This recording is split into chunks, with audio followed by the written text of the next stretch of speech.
Halo YouTuber, balik lagi bersama saya di channel Rehan Anda Channel, yang tentunya channel ini selalu memberikan edukasi, menginspirasi, dan memberikan tontonan yang menarik dan menghibur untuk para pemirsa setia.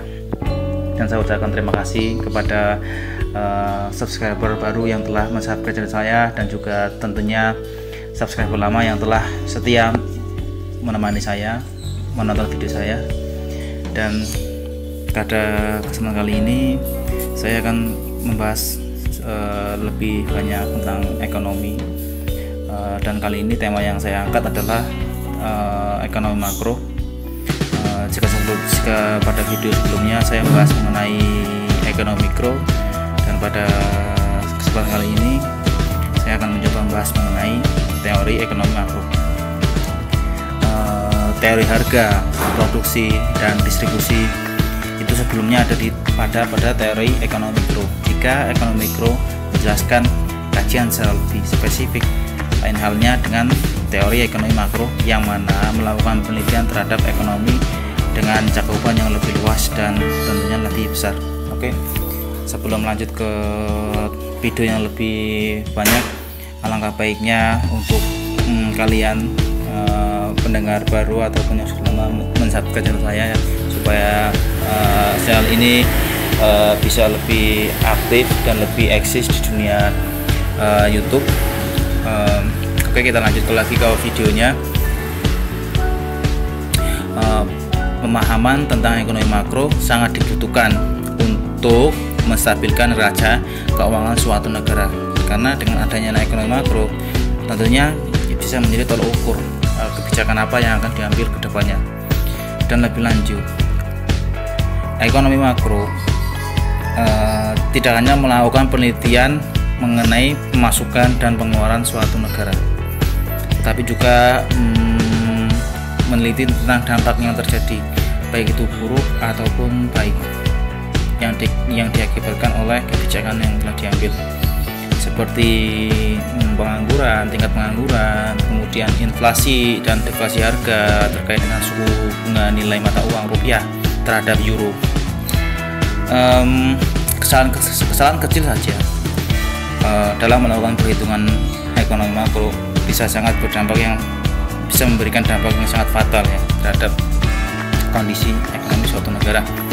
Karena dengan melihat dasar ekonomi makro, perhitungan yang matang bisa menjadi acuan yang tepat untuk melangkah lebih jauh lagi. Karena dengan melihat pendekatan ekonomi makro, maka suatu negara bisa meramalkan hal-hal yang akan terjadi di masa yang akan datang dengan melihat kajian ekonomi makro, seperti bagaimana yang akan terjadi jika saya melakukan suatu kebijakan yang baru, dan bagaimana dampaknya terhadap kondisi ekonomi negara, apakah akan berdampak lesu ataupun berdampak baik. Tentunya dengan menggunakan pendekatan ekonomi makro, negara itu bisa lebih matang lagi dan lebih baik lagi. Dan tentunya lagi ekonomi makro itu secara untuk membedakannya ya dengan ekonomi mikro itu sangatlah mudah sekali.